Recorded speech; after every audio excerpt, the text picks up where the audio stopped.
Di mapigilang magsalita ng actress na si Chris Bernal patungkol sa isyong ibinabato sa kanya sa social media, kaugnay umano ng pagsusuot ng uniforme ng kanilang mga kasambahay sa tuwing sila ay lalabas.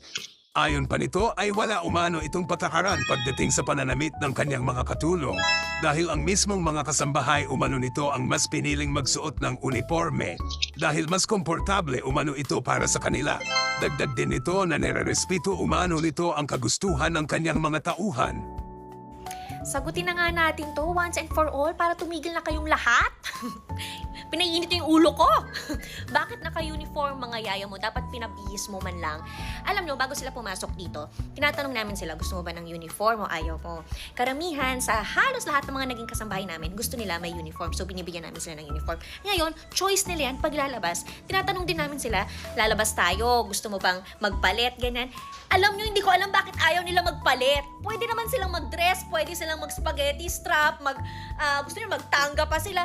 Ayaw talaga nila magpalit. So, anong gusto nyo? Pilitin ko sila, yung magmakaawa ko. Sige na, ate, magpalit ka kasi mababash ako. Aawayin nila ako. Magpalit ka, parang awa mo na.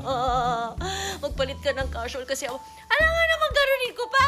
Alam mo, pilitin ko yung tao. Ayaw nga nila magpalit. Diyos ko. At saka parang kung mambash naman kayo, parang ako lang yung kaisa-isa sa mundo na may mga angels o helpers na naka-uniform. Ang dami-dami din namang mga artista, mga taong naka-uniform din yung kasama. Pero bakit parang galit na galit kayo sa akin? Ano bang ginawa ko? Nasaktan ko ba siya? Ay, naku. Ay, Ate Tina! Ikaw nga mag-explain sa kanila. O, eto si Ate Tina. Siya talaga yung kasama ko dito. At saka kung mapapansin nyo, yung kasama niya dun sa isa pang video na angel namin, naka-casual. Kasi nga, pwede naman talaga sila magpalit. Anong masasabi mo? Hello! Wow! Formal naman.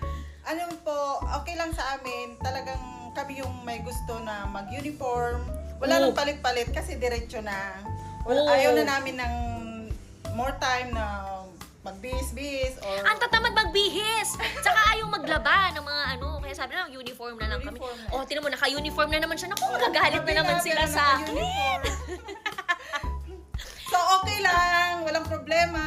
Okay lang sa kanila yun. Choice talaga nila yun. Kaya, tahimik na lang tayo. Kayo ang madudumi talaga utak eh. So, thank you. Thank you!